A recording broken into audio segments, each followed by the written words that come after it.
On my golden wedding anniversary, after 50 years with my husband, I expected a gift. But what he placed in my hands were divorce papers. I traded a celebratory toast for a sentence of treason. And all this, to run off with a 20-year-old girl. I woke up that morning with my heart racing, like a girl about to get married again. 50 years of life together is no small feat. It's half a century of stories, struggles, and dreams we've built side by side. I got up early, fixed my hair with the care I no longer had every day, and put on the dress I'd carefully prepared. I wanted to look beautiful, not for the guests, but for him. So that when he looked at me, he'd remember everything we'd been through together. The house was filled with flowers, the sweet scent of the entire life we'd built. The tables were already set, the glasses glistening in the sunlight streaming through the window. It was a small, intimate party, but for me it held the weight of a real celebration. I imagined that, at the end of the night, I would receive some special gesture from him, perhaps a piece of jewelry, perhaps a letter, something that would mark our union. I dreamed about it silently, without confessing it to anyone. My children and grandchildren ran around the house, laughing, helping to organize the final details. Their every laugh was music to my ears, because, deep down, they were the greatest gift life had ever given me. But even so, I expected a gesture from him. I hoped that, after all this time, he would still have that look in his eyes that had captivated me when I was young. When the party began, he seemed calm. He accepted greetings and smiled at the guests, but his eyes didn't meet mine. I noticed this, and for a moment, I felt a strange pang in my chest. I ignored it, telling myself it was just nerves. After all, a date like this can be tough on anyone, and I wanted to believe that was it.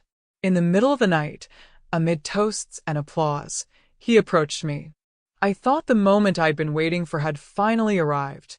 His expression was serious, unlike anything I'd imagined. In his hands, he held an envelope. My heart raced, but I still smiled, believing that there was the love letter I'd dreamed of. I opened it slowly, feeling my eyes well up before I even saw the contents. Inside, there were no sweet words or renewed promises. There were divorce papers, those harsh, cold letters that decreed the end of everything we'd built. My world collapsed in seconds. I held the paper with trembling hands, unable to believe what I read. My eyes lifted to his, and for the first time in 50 years, I found no love, only indifference. The sounds of the party continued around me. Laughter, music, conversation. But for me, everything fell silent. I only heard the echo of those words, divorce. It was as if the ground had dropped out from under my feet. I tried to smile, tried to hide it so as not to scandalize the guests, but a piece of me was shattered forever. He didn't say anything more than was necessary. He just handed me the papers and waited for my reaction. There were no tears from him, no long explanation.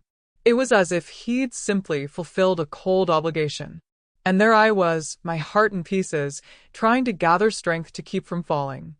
I looked around, saw my grandchildren running, saw my children talking, all oblivious to what had just happened. It was at that moment that I took a deep breath and decided I wouldn't show weakness. I choked back my tears, put away the papers, and remained standing.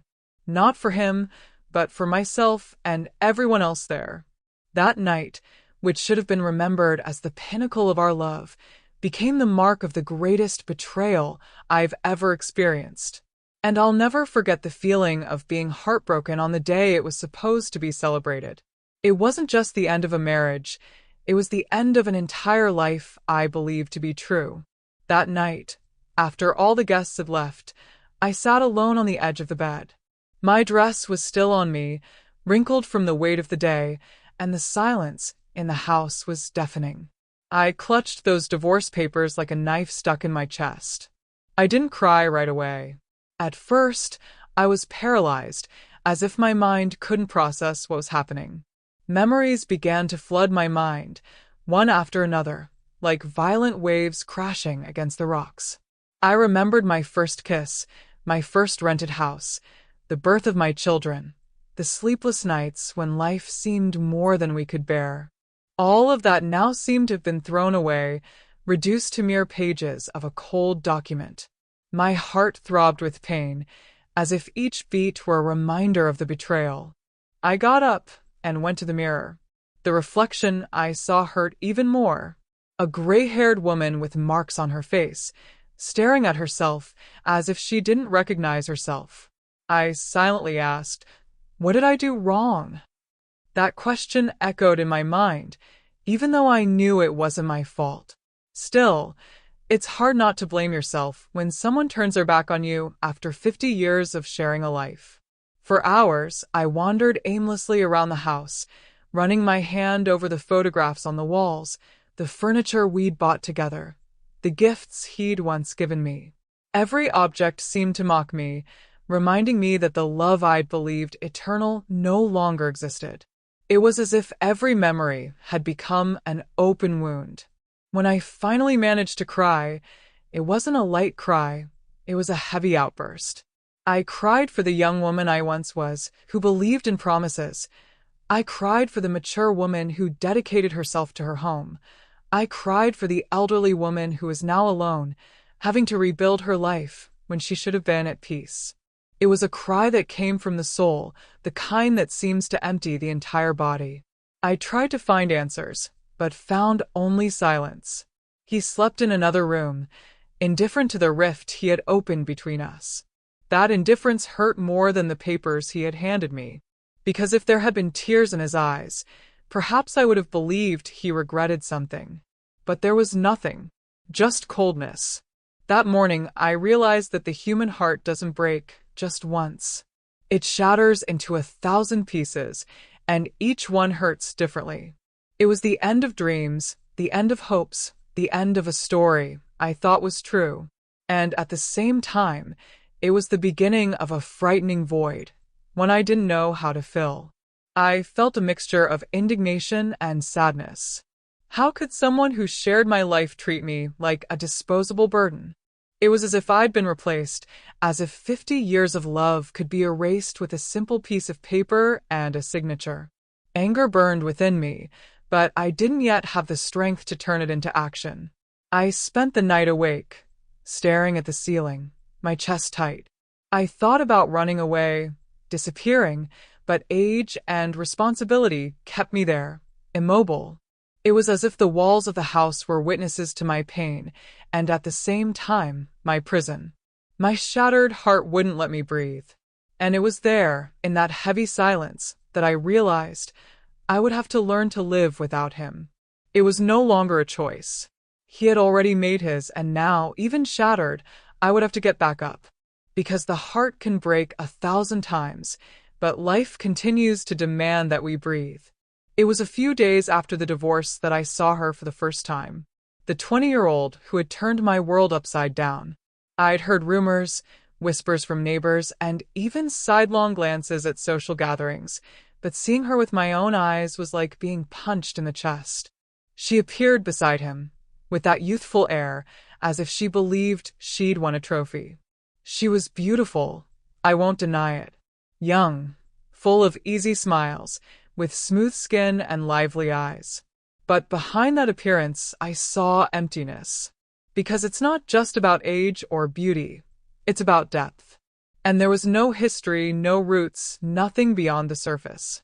I looked at her and thought, does she really believe she can erase 50 years of my life? What hurt me wasn't her youth, but his blindness.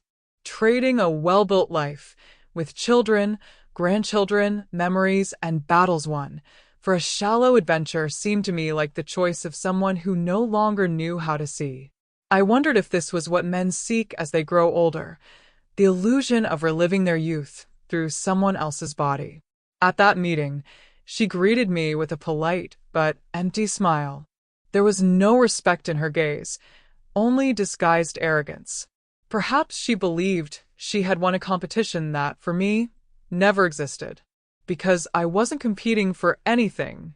I had already lived what I had to live with him, and now all I had left was mourning the end. As she held his arm, I noticed how different he looked. There was no sparkle in his eyes, no firmness of a confident man. What I saw was a tired man trying to dress up as a young man next to someone who could be his granddaughter. It was almost a pathetic scene, and as much as it hurt, it also provoked a certain compassion. Inside me, a whirlwind of emotions warred. Part of me wanted to scream, to ask how he could have traded me for someone he barely knew. Another part just wanted to turn away and never look at that scene again. In the end, I chose silence, because I realized neither of them deserved my words at that moment. People around me whispered, and I knew many were watching the situation. Some felt sorry for me, others maliciously, as if they were watching a soap opera. I, however, didn't want applause or compassion. I just wanted to understand how someone who shared my life had the courage to hurt me so cruelly. Returning home, I felt a mixture of relief and sadness. Relief in knowing there was nothing wrong with me. His choice said more about him than it did about me. And sadness in realizing that, for him, 50 years had amounted to nothing. It was as if our entire history had been thrown away in the name of an illusion. That night, I cried again. Not for the girl, because she wasn't to blame for who she was, but for him. For having lost himself, for having believed that youth bought happiness. I knew, deep down, that it wouldn't last. But at that moment, the wound was still too raw for me to feel any sense of victory. I looked at the photographs of our grandchildren and thought, she'll never have that. She'll never have the depth that only time builds. That was the first time I found the strength to hold my head up high, because I understood that, despite the pain, I had something she never would, a whole, real life.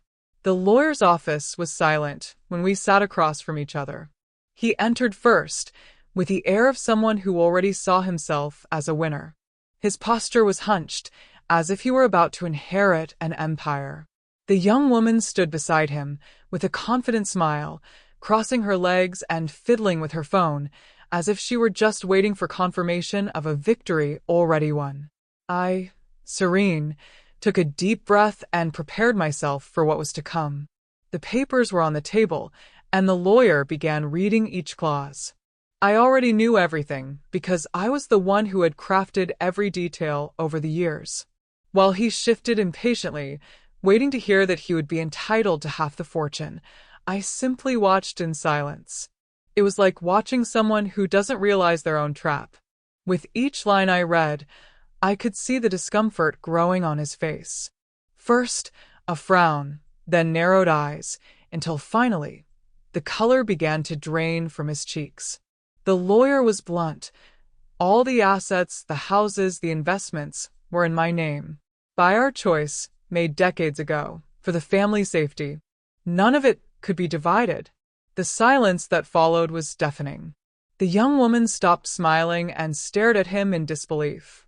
She, who until then seemed to own the world, now clung to his arm nervously, trying to elicit some reaction. He, in turn, stood still, as if struck unexpectedly. There was no way to argue. Everything was recorded. Everything was legal and clear. Inside, I felt a mixture of justice and pain. Not because I wanted to see him humiliated, but because that scene was living proof that life doesn't tolerate deception for long. I, who had dedicated years to home and family, now saw the result of my dedication: security. He, who believed he could take half, discovered he would emerge only under the weight of his own choices. I remembered every night I saved, every piece of advice I insisted on following, every time I put my family's future above momentary luxuries. That was what gave me peace of mind now, the certainty that I hadn't built in vain. And at the same time, the sadness of realizing that the one who should have been my life partner now looked at me like a defeated enemy. The young woman tried to intervene with questions and insinuations, but the lawyer was firm. Nothing could be changed. She shifted in her chair, growing increasingly restless, realizing that the dream castle she had imagined was beginning to crumble before it was even inhabited. I looked at her and thought, This is how life teaches us. Those who build on sand see everything crumble. I didn't need to raise my voice or cast contemptuous glances. My silence was my victory. As they hurried out of the room, I remained seated for a few seconds, taking a deep breath. It wasn't a selfish triumph. It was simply the natural result of a lifetime of responsible choices. As I left, I saw him looking downcast, with the young woman holding his arm more out of desperation than affection. The image remained etched in my memory as a symbol. He had lost everything, and not just his possessions. He had lost trust, respect, and, above all, the family that could have been by his side until the end. That day, I understood that justice isn't revenge. Justice is life giving back to each person what they sowed. I sowed dignity and reaped tranquility. He sowed illusions and reaped emptiness. It was hard to watch, but it was also liberating. That was where my new life, without him, truly began. Shortly after that office meeting, he began packing. It was like seeing a stranger in my own home. Every hastily folded item of clothing, every emptied drawer, was a silent stab. He didn't say much, just paced back and forth, avoiding my gaze. The young woman, always by his side, was thrilled, as if eagerly awaiting the beginning of a great adventure. I watched him through the bedroom door, motionless. His gestures showed no affection, only urgency. He didn't apologize, didn't give a farewell speech. He simply gave me the silence of someone who had already decided their life. That hurt more than any harsh words could have, because it showed me that I no longer existed in his world. The young woman, carrying her cell phone and several bags, seemed to view each step as a victory. She smiled, spoke loudly, made plans for trips, dinners, parties. She seemed to believe she was winning a prize, when in reality, she was simply throwing herself at the side of a man who had nothing left to offer but empty promises. That day, I watched them drive away, as if fleeing a crime. There was no goodbye to their children, much less their grandchildren. Just a gate closing behind them, leaving behind a house full of memories and a woman with a broken heart. The silence that remained echoed in every corner, as if the house itself mourned their departure. The neighborhood soon noticed. Whispers arose on street corners. Curious glances followed me as I left. Some showed pity, others malice, as if my pain were a spectacle. But I learned to hold my chin high and move on, because I didn't owe anyone an explanation. I knew that time, sooner or later, would reveal the truth. Deep down, I had no doubt that this escape would be nothing more than a passing illusion. You didn't need to be clairvoyant to predict that a relationship based on self-interest wouldn't hold up against reality. All I could do was endure the present pain and wait calmly for life to show me the rest. That night, I closed the front door with my own hands and felt the weight of loneliness.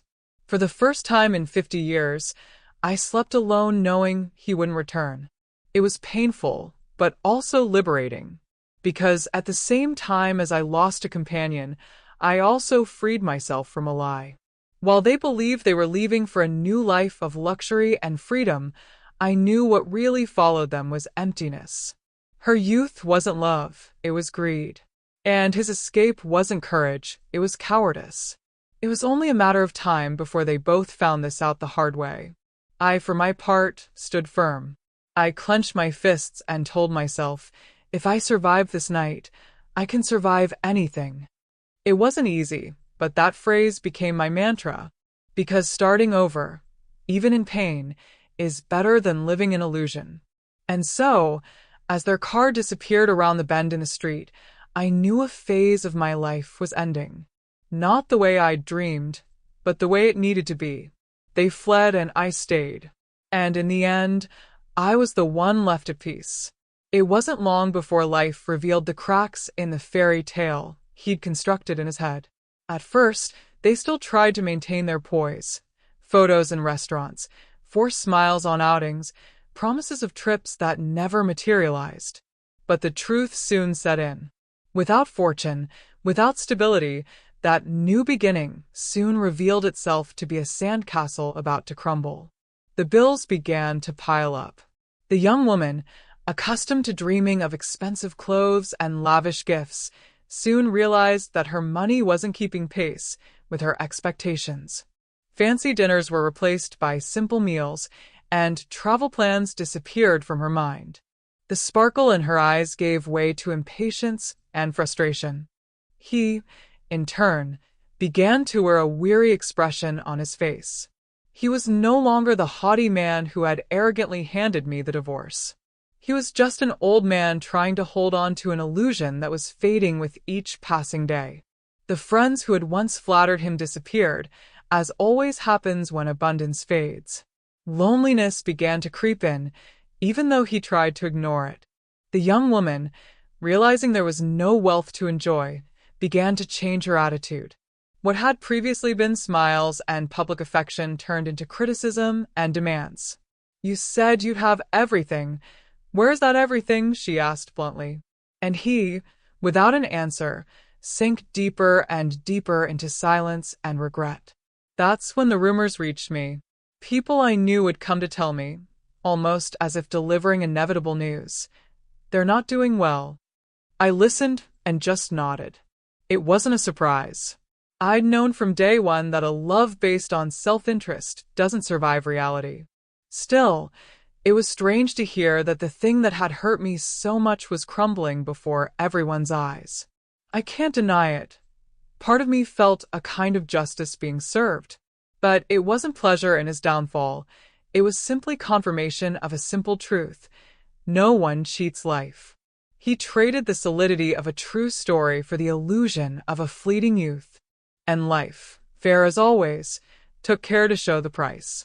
The most painful thing for him was realizing that, contrary to what he thought, there was no going back. The castle he tried to build with sand and wind not only collapsed, but left behind rubble he couldn't remove. And those who suffer the weight of their own rubble are always those who built it. Meanwhile, I lived in peace, surrounded by my grandchildren, my children, and people who truly loved me. I didn't need to seek revenge. I didn't need to lift a finger. I simply lived my life with dignity, and that was enough for the truth to come out on its own. At that moment, I realized that life has a curious way of teaching us. He, who believed he had found happiness elsewhere, found himself lost and empty. I, who had been cast aside, found peace again in the simplicity of my home. And that was the greatest lesson. Castles of illusions don't stand the test of time, but dignity endures. It was then that I understood, once and for all, that it wasn't worth wasting energy on resentment. Fate was already making the difference between us. I was reaping love, he was reaping loneliness. And there was nothing more fair than that. It didn't take long for the young woman to realize she'd backed the wrong horse. When the glow of novelty faded and reality set in, her disinterest became evident. At first, she still tried to extract promises of a better future from him, as if words could transform lack into abundance. But soon, the smiles gave way to impatient looks and curt answers. She no longer made a point of accompanying him in public. The affection that had once been displayed like trophies was gone. What remained were harsh arguments, direct accusations, and incessant demands. "You deceived me. You said you'd be rich," she shouted shamelessly. He, cowering, tried to defend himself, but the truth was, he had nothing to offer but regret. The life she'd promised never existed. The arguments became routine. While he tried to maintain a shred of dignity, she made it clear she wasn't there for love. Time, which always reveals everything, revealed the essence of that relationship: pure self-interest. When the self-interest faded, what remained was emptiness. And emptiness, no one can endure for long. One random morning, she got up, hurriedly packed her things, and left without looking back. There were no goodbyes, no tears, much less gratitude. Just silence and the sound of the door closing, ending yet another illusion. He, alone, sat on the edge of the bed, staring at the empty space beside it, as if finally understanding the extent of his own fall. It was at that moment that regret truly set in. There were no more excuses, no more justifications. The young woman had taken with her not only the hope of a new beginning, but also the last illusion that her choice could work. All that remained was the bitter company of loneliness. From afar, the news reached me. Some asked me if I felt pleasure in seeing him abandoned. But no, pleasure wasn't what I felt. What I felt was confirmation that life doesn't allow shortcuts. He had sown betrayal, and now he was reaping abandonment. I didn't need to wish him ill. Fate was already taking care of the lesson. Interestingly, I didn't feel angry at the young woman. In fact, I felt sorry for her, because she, too, had been deceived. She believed she could live a princess's life at the expense of someone else's ruin. She left with nothing, just as she had entered, and would likely repeat the same cycle elsewhere, with someone else. It was just another illusion lost in time. He, however, didn't have that ease with starting over. For him, youth would never return, opportunities were exhausted, and loneliness grew ever heavier. It was then that he realized, too late, that he had destroyed the only story that could give him true meaning, the life he left behind. While he was crumbling, I remained steadfast, caring for my grandchildren, my children, and myself. With each piece of news I received, I reaffirmed in my heart, this wasn't revenge, it was justice. Life, like a mirror, reflects back to each person the reflection of their choices. And no one escapes this. At that time, I learned a profound lesson. There's no need to raise your voice against those who hurt you. Time speaks for us. And time was relentless with him and with her. I, who was left aside, remained surrounded by true love. They, who chose illusion, were left with emptiness. That was the difference. After the young woman left, all that remained was the echo of his own footsteps inside a cold, empty house. The silence, once filled with promises and illusions, was now his most faithful companion.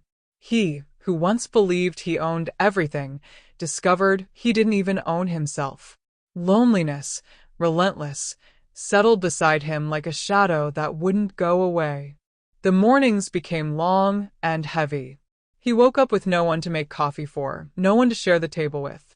Stale bread and cold coffee became metaphors for the life he led, tasteless, dull, joyless.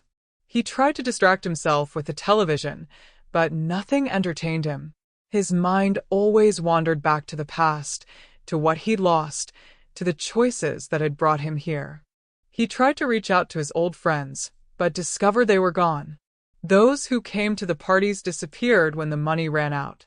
Those who had flattered him were nothing more than self-serving shadows. Now, when he called, he received quick apologies, curt answers, and then the silence of the disconnected line.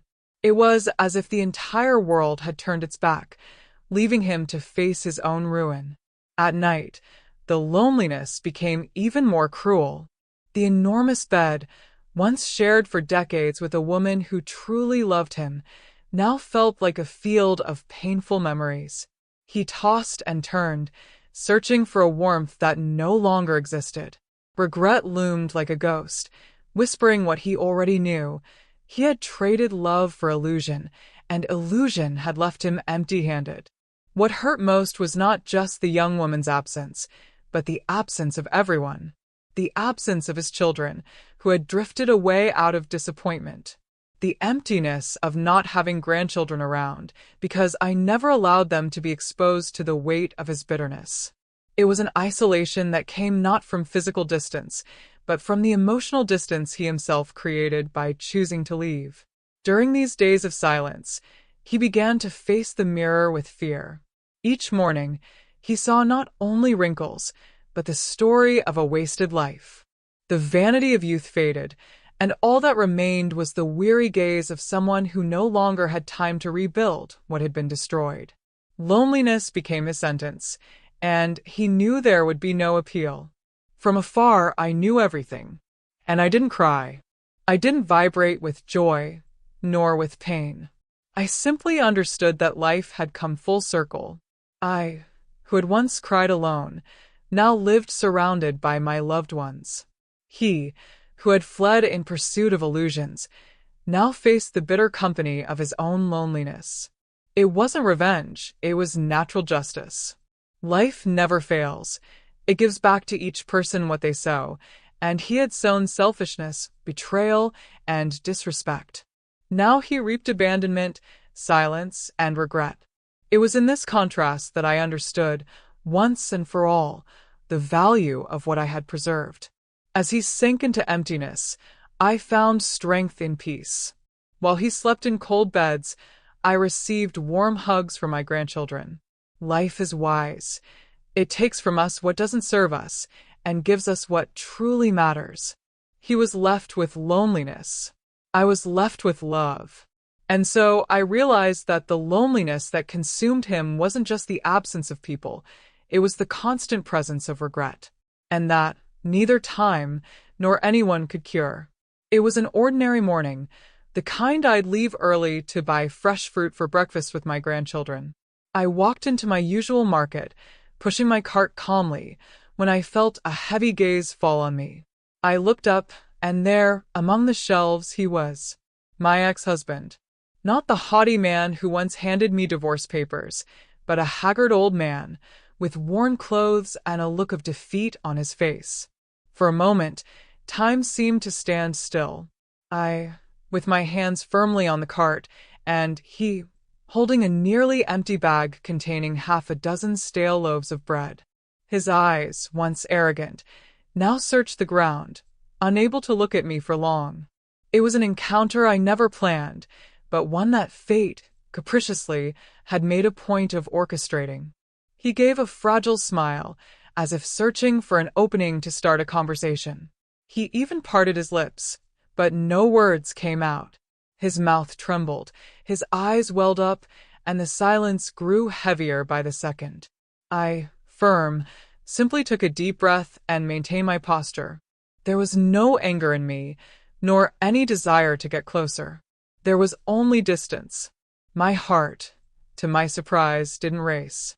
I didn't feel the hatred I imagined I would. What I felt was a strange mixture of compassion and indifference. It was like looking at a stranger, someone who was no longer part of my life, despite having walked beside me for 50 years.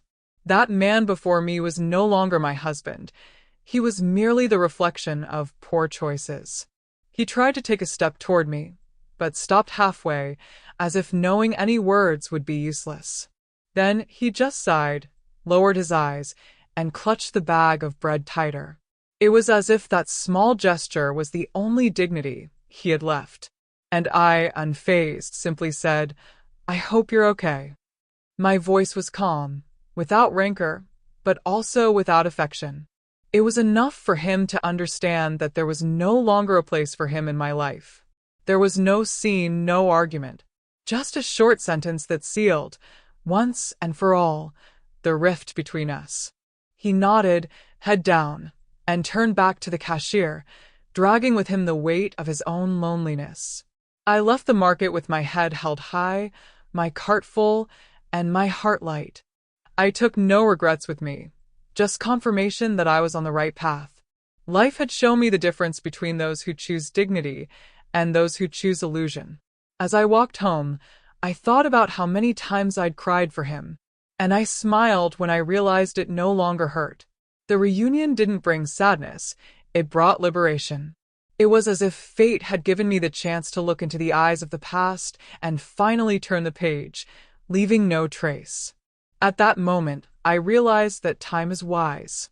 It heals wounds, erases illusions, and shows us, clearly, who is truly worthwhile. And faced with that defeated man in the market, I understood that I had made the best choice, to move forward without looking back. After that reunion at the market, rumors began to surface that he'd been asking about me.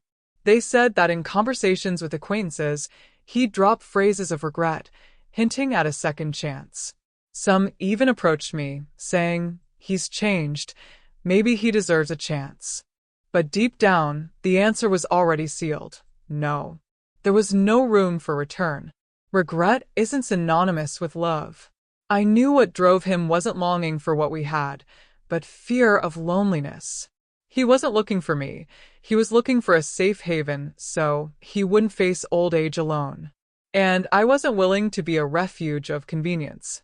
I'd spent years being the foundation of a lifetime, and he'd chosen to throw that away. I wouldn't accept becoming the consolation prize after his illusions had faded. The children, divided, tried to intercede. Some thought I should reconsider. Mom, you've been together for 50 years. You can't just erase it like that. Others, more harshly, said, he doesn't deserve it after all this. I listened to them all, but in the end, the decision was mine alone. And my decision was clear as daylight, to move forward, without looking back. There was a time when he appeared at the gate, wilted flowers in his hands, as if trying to reclaim a past that no longer existed. His gaze was pleading, but I remained firm. I didn't open the gate. I simply thanked him from afar, with a respectful nod. It was painful, I confess, to see a man who was once my companion reduced to a beggar for affection. But in that moment I realized my greatest proof of love was for myself. Forgive, yes. Go back, never. That was the phrase I carried with me. Forgiveness freed me from the pain, but it didn't force me to relive the past. Those who truly love don't betray, don't abandon, don't trade 50 years for a fleeting illusion. They made their choices, and each choice has its consequences. Mine was to preserve my dignity. Some even called me cold and insensitive. But those who don't know the wounds don't understand the strength of those who have survived them. I didn't carry resentment, just conscience. And conscience isn't negotiable. I couldn't betray myself to please other people's expectations. What was at stake wasn't just a relationship, it was my peace. Refusing to back down was also a way of teaching. I showed my children that dignity is priceless. I left my grandchildren the example that self-love is the foundation of any fulfilling life. It's not about pride, but about respect. And respect is something that, once lost, can never be regained. Each attempt he made only reinforced my resolve. The more he searched, the clearer the distance that already separated us became. I didn't need grand speeches. My silence and my firmness were answers enough. He understood, even if he was reluctant. I wasn't coming back. Deep down, I believe this refusal hurt him more than any words I could have. Because when someone refuses to return, it shows they've already moved on. And there's nothing more definitive than that. I had already found my path, and there was no room for repeating stories that had already ended. So I learned that saying no is also an act of love. Love for myself, for my peace, and for the future I still have. Going back would be imprisoning myself again. And I chose to be free. After so much pain and disappointment, it was in my grandchildren's innocent laughter that I rediscovered the true meaning of life. Each tight hug, each bright look, and each curious question were like balms that healed old wounds. They didn't see me as the betrayed or abandoned woman, but as the grandmother who was always there to play, teach, and love. This purity restored something I thought I'd lost forever: the ability to smile without fear. I began to dedicate my days to them. I made up bedtime stories, baked simple cakes on Sunday afternoons, and taught them old-fashioned games that not even their parents knew. In every detail, I conveyed a piece of my story, not one of pain, but of strength. I saw a genuine admiration in their eyes, as if they knew, even without understanding everything, that their grandmother was made of resilience and affection. With my grandchildren, I rediscovered the joy of the present. They drew me into life here and now, with no room for regrets about the past or worries about the future. When they ran around the yard, when they asked to be held, I understood that there lay my true wealth. It wasn't houses, cars, or inheritances. It was that pure love, without ulterior motives, that filled the home with a warmth no amount of money could buy. The children also noticed this transformation. Many said to me, "Mom, you feel lighter." And I truly did, because with my grandchildren by my side, loneliness had no place. They reminded me every day that life goes on, that there are always new generations ready to embrace the best we have. And that made me feel useful, needed, and above all, happy.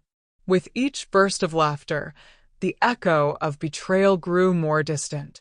Where before there had been silence and pain, now there were children's voices singing, laughing, and making a mess of the house.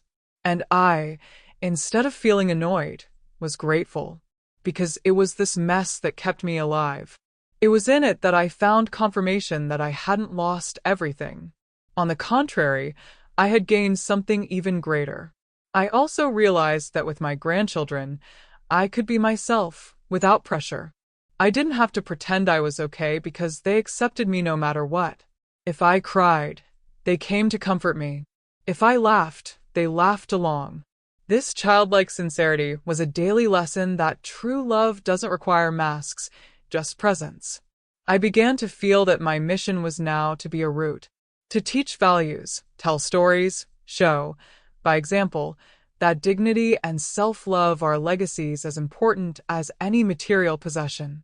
I wanted them, as they grew up, to remember their grandmother not just as someone who gave them candy, but as someone who taught them to never settle for less than they deserve.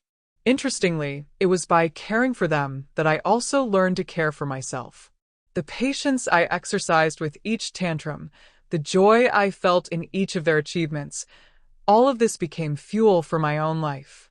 I, who thought I would grow old bitter, became sweeter, lighter, more serene. While he lived alone, surrounded only by the ghosts of his choices, I was surrounded by genuine love.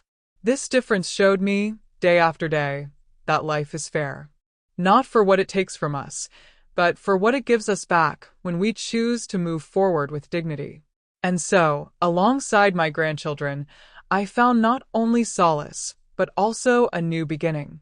I discovered that it's never too late to start over, and that often, a new beginning doesn't come from big changes, but from small arms that hold us tight and remind us, "Grandma, you are our world."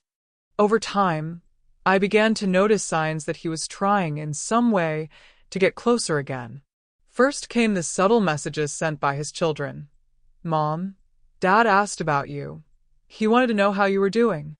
Then came the missed calls at unexpected times, almost like a silent plea for attention. It was clear that loneliness was weighing on him, and that, deep down, he was seeking to reclaim a space he had lost by choice. The children, always divided, didn't know how to react.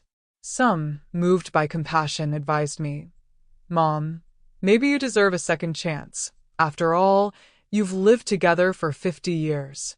Others more firmly retorted, "After what he did, he doesn't even deserve a glance." I listened to them all, but in the end, I knew the decision was mine alone. And deep inside, the answer was already ready. I wouldn't back down. Once he even showed up unexpectedly at my gate. He carried a bouquet of cheap, hastily purchased flowers. His look was pleading, like someone seeking mercy. I saw him standing there, hesitant, waiting for me to open the gate and welcome him. But I didn't. I simply thanked him from afar, with a discreet nod. He lowered his eyes, turned slowly, and walked away. It was a harsh but necessary sight. I knew opening that door would be like opening already healed wounds. His attempts didn't stop there.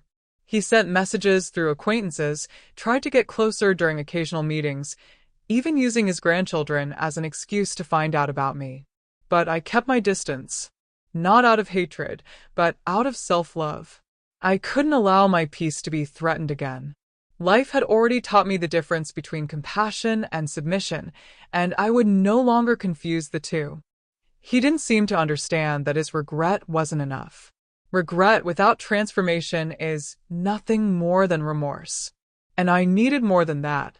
I had to be firm, not only for myself but also for my children and grandchildren, to show that dignity isn't something that can be negotiated, not even in the face of another's fragility. Deep down, I knew he didn't want to return out of love, but out of necessity. Loneliness suffocated him, and he sought in me the relief he couldn't find anywhere else. But I couldn't become the bandage on a wound he'd created himself. I wasn't a remedy for his choices. I was simply someone who decided not to carry the weight of his life. Some said I should at least listen to him, let him speak. But what difference would it make? Words could never erase actions. I'd heard too many promises, believed in speeches that didn't hold up. This time, I preferred to listen to the silence because it said more than any statement. With each failed attempt, he seemed to shrink deeper into himself. I watched his decline from afar, not with pleasure, but with the serenity of someone who understands that life spares no one from their own choices. He didn't face my no, he faced the consequences of his own yes to the illusion. With each refusal, I reaffirmed within myself the importance of maintaining my boundaries. I knew that giving in, even out of pity, would be a betrayal of the woman I'd fought to become, strong, aware, serene. It was better for him to deal with his loneliness than for me to return to living imprisoned. And so, between messages and poorly disguised attempts, I learned once again that true love doesn't need to beg for acceptance. It shows itself in actions, in respect, in constancy. Everything that was once lacking and that now could no longer be invented. I realized over time that carrying a grudge was like walking around with stones in my heart. Every painful memory weighed on my shoulders, and I didn't want to live like that anymore. It was then that I understood that forgiveness wasn't about him, but about me. It wasn't about giving him a second chance, but about freeing myself from the invisible prison that hatred builds within us. Forgiveness didn't come all at once. It arrived slowly, like sunlight streaming through a window after a long night. Some days, I still felt angry.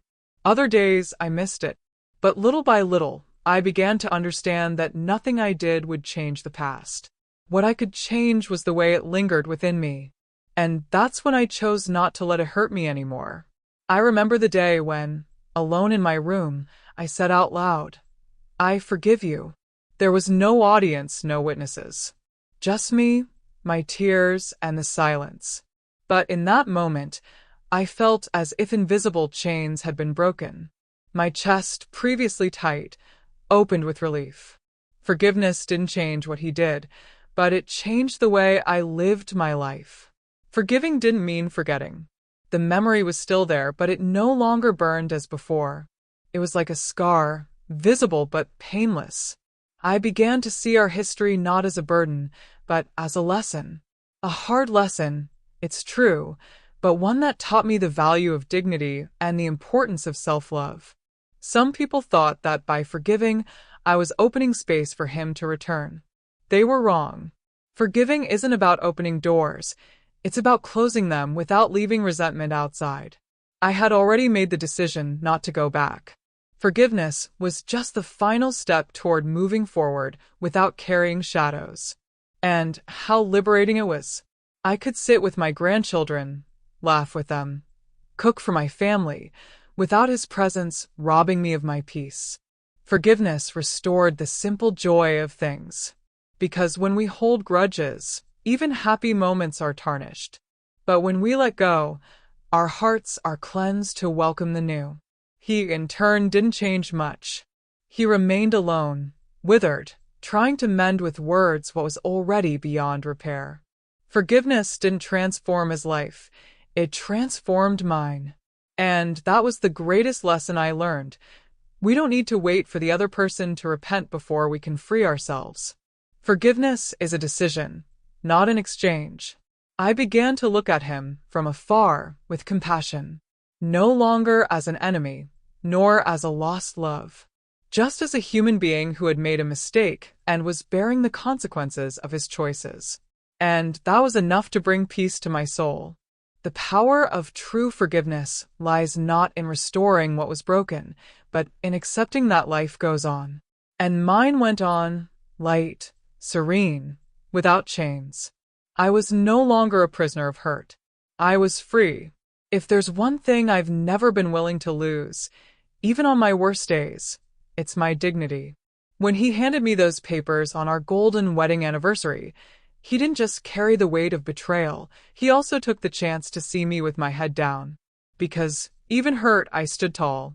And that posture was the line that separated my freedom from the prison of bitterness.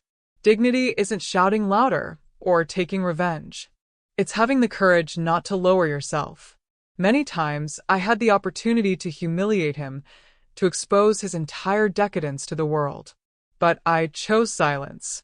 Not because I lacked words, but because I understood I didn't need to prove anything to anyone. Life alone was already revealing everything. Some acquaintances criticized me. You should have made him pay dearly. You should have shown him who's boss. But I knew that would be like him. And I didn't want to be remembered as the woman who lost her composure, but as the one who knew how to maintain her essence even when everything was falling apart. That was my silent victory. It was my dignity that gave me the strength to look into my children's eyes and say, "It's okay." Even when my chest still burned, I wanted them to see in me an example of steadfastness. Because I know their lives will also have their share of storms, and the best legacy I could leave wasn't money, but living proof that it's possible to navigate pain without losing yourself. My grandchildren were also part of this legacy. Watching them play around the house, I thought, they need to grow up knowing that no one has the right to take away our worth. So, my every gesture, my every word, carried this message. I wanted them to understand that dignity is not negotiable, not for love, not for fear, not for loneliness. And how it saved me. Because if I had given in to resentment, I would have become bitter. If I had given in to misplaced compassion, I would have imprisoned myself again. But by choosing dignity, I found balance. I didn't need to scream or hide. I just moved forward with firm steps and my head held high. He saw this from afar. And I believe that was his greatest wound. Not the fact that I kept the goods, but the fact that I didn't lose my composure. Because those who maintain their dignity show others that they depend on nothing but themselves to continue living. And that, for those who tried to destroy me, was the hardest blow. Looking back today, I realized that it was dignity that protected me from falling into even deeper abysses. It was dignity that kept me from settling for less than I deserve, that reminded me that every tear I shed needed to be transformed into a learning experience. Dignity was my invisible armor. And that's why I say, I may have lost a husband, but I never lost myself. And that's the greatest victory of all. Because possessions disappear, youth fades, but dignity, that, when preserved, accompanies us until our last breath. I've discovered, throughout life, that silence can be the most powerful response of all. While he sought ways to get closer, sending messages through his children, leaving flowers at the gate, or trying to strike up a conversation during casual encounters, I chose silence. Not because I had nothing to say, but because I'd already said everything I needed to say the day I didn't back down. Silence, in this case, was my final sentence. At first, I confess, it was difficult. The urge to vent, to say everything that was stuck in my throat, was overwhelming. But I soon realized that speaking would be giving him an importance he no longer deserved. By remaining silent, I showed that I was beyond discussion, beyond the need to convince. And that, in itself, was a stronger response than any words. He, in turn, didn't know how to deal with this emptiness. Accustomed to always hearing answers, to provoking reactions, he found himself facing an insurmountable wall: my indifference. Every gesture of silence made him even more uncomfortable. Because when someone stops arguing, stops fighting, it's a sign they no longer care. And that was the harshest message he received from me. My silence was also a way of protecting my peace. I knew that any dialogue would open the door to new hurts. Arguing would only fuel wounds that were already healing. I chose to preserve what I had achieved: serenity. And it was in this space of stillness that I found the strength to look forward without getting lost in the past. The The people around me were surprised. Some said, "Why don't you talk to him? At least to explain yourself." But I had nothing to explain. My silence already said, "I owe you nothing. I don't owe you words nor excuses." And that, for me, was proof that I had finally moved on. Deep down, I believe this silence hurt him more than any insult. Because insult fuels the fight, but silence ends the game. He understood that, no matter how hard he tried, he would receive neither anger nor love from me. Just nothing. And nothing is unbearable for someone who has always sought to be the center of everything. This silence wasn't empty. It was full of meaning. It was my way of showing that I had chosen life, peace, grandchildren, the flowers in my garden, and no longer arguments with someone who no longer had a place in my path. It was the sound of my liberation, albeit in silence. And the more I remained silent, the stronger I felt. I realized I didn't need words to make my point. I just had to keep living, in peace, so that everyone, including him, would understand that I had chosen to move on. Silence, which for many is absence, for me was presence. A presence of dignity, of firmness, of self-love. It was my best response, and perhaps the only one that truly mattered. My children were silent witnesses to the storm I endured. They saw their father hand me the divorce papers on our golden wedding anniversary, heard the whispers of the neighborhood, and felt the pain that invaded our home. Some reacted with anger, saying they would never forgive him. Others, more restrained, simply watched with sadness. But in all of them, I saw the need to transform that suffering into a learning experience. So I called them together one day for a serious conversation. We sat at the table where we had so often shared family meals, and I said, "What happened between your father and me doesn't define your worth, nor does it erase the love I feel for each of you. But I wanted to take away a lesson from this story. Never accept anything less than respect. Love may fade, but respect is non-negotiable." I explained that forgiving isn't the same as forgetting, nor does it mean allowing someone to hurt us again. Forgiveness is liberation, but dignity is a boundary. They needed to understand that it's possible to let go of hurt without giving up their strength. I told them that if they ever faced betrayal or disappointment, they should remember their mother, who stood firm, even when hurt, because she knew her worth didn't depend on anyone. Over time, I began to see the fruits of this teaching. One of my sons, after a turbulent relationship, said to me, "Mom, I remembered you. I remembered that love without respect isn't love." Another, facing difficulties at work, added, "If you hadn't set the example, I would have remained silent in the face of injustice. But I learned that dignity comes first." These words were the greatest gift I could have received. I realized then that my pain had not been in vain. Every tear shed became a seed of wisdom planted in their hearts. They learned that it is possible to fall and rise again, to suffer and carry on, to lose and still remain whole. They learned that life is not measured by what you lose, but by what you choose to preserve. And what I chose to preserve before them was my dignity. I wanted it to be clear that I hadn't become bitter, that I hadn't lost the ability to love and smile, but that I also wouldn't allow them to step on me again. That was the true legacy I left. Character, strength, self-respect.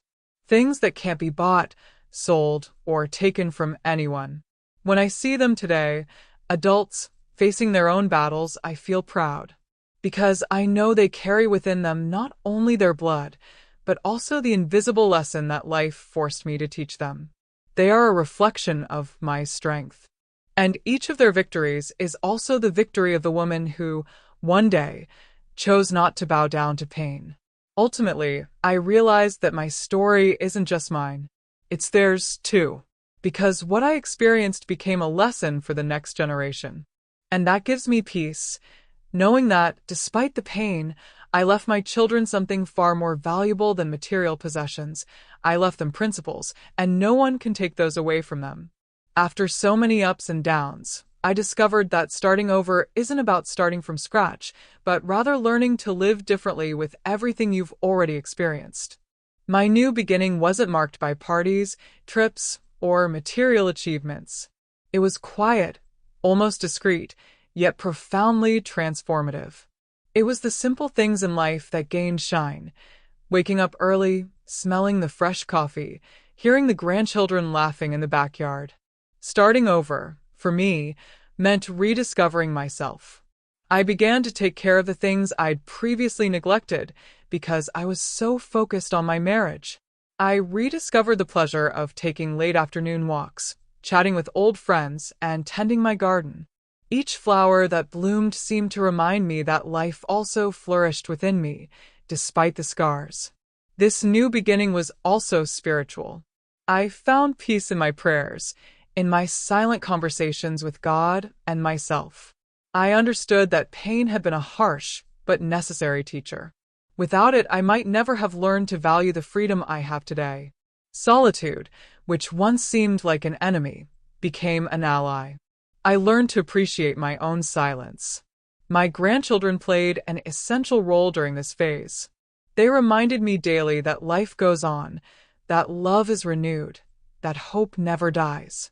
Their innocent questions and tight hugs showed me that I still had much to teach, much to live, much to offer.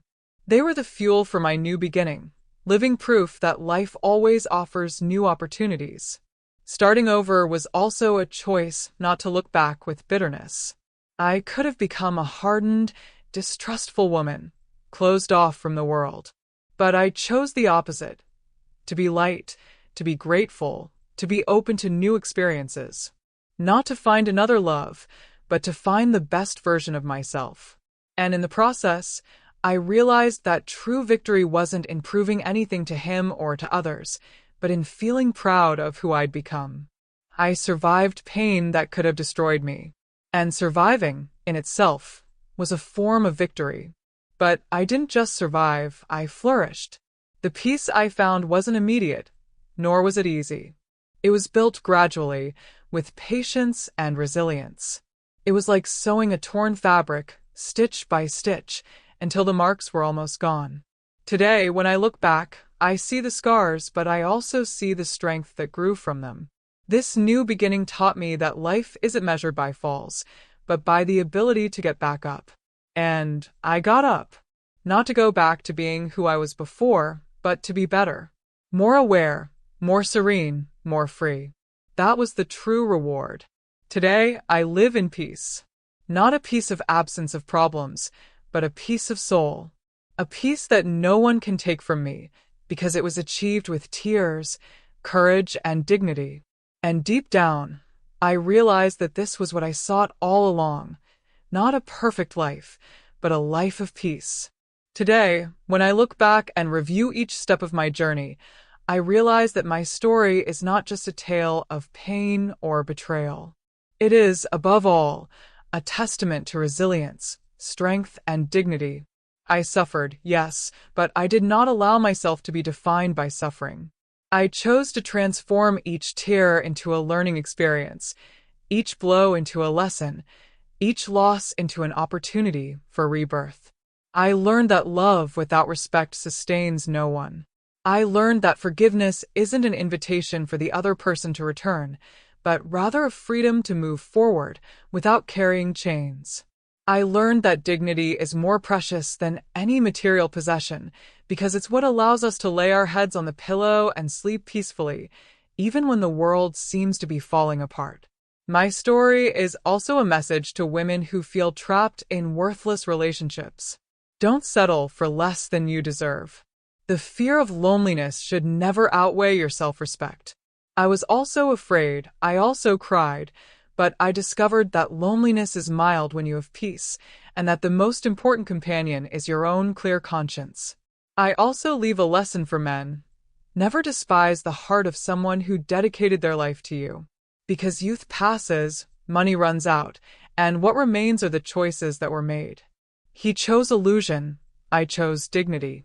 Today, he lives in the shadow of his own loneliness, while I live surrounded by true love, that of my children and grandchildren. I know many expected to see hatred in me, but I chose compassion. Not because he deserved it, but because I deserved to be free. Resentment imprisons, compassion liberates. And it is with this freedom that I go about my days, with serene steps and a light heart.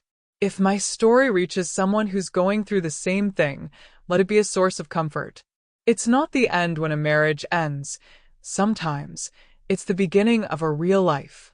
Because it was only after the divorce, on that day I thought I'd lost everything, that I discovered the value of peace, simplicity, and the strength that have always been within me. My final message is simple. Never sacrifice yourself to keep someone by your side.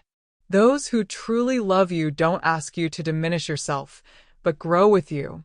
And if someone turns their back on you, don't despair. Life always opens new doors, as long as you have the courage not to betray yourself. Today, I know that my greatest wealth lies not in the possessions I have preserved, but in the example I leave behind. The example of a woman who cried, fell, got up, and, above all, did not lose herself. This is the legacy I wish to pass on: character, strength, dignity. Because everything else is lost, but these values remain. And so I move on in peace, not with a perfect life, but with a true life. And that is the most beautiful victory anyone can achieve. Today, he lives alone, reaping the consequences of the choices he made. I, on the other hand, live in peace, surrounded by the love of my children and grandchildren. This story taught me that dignity is priceless, and that time always reveals who is right. Never compromise your worth to keep someone by your side. Life rewards those who remain true to themselves. If this story touched your heart, share this video, and subscribe to the channel. This way, more people can learn from this life lesson.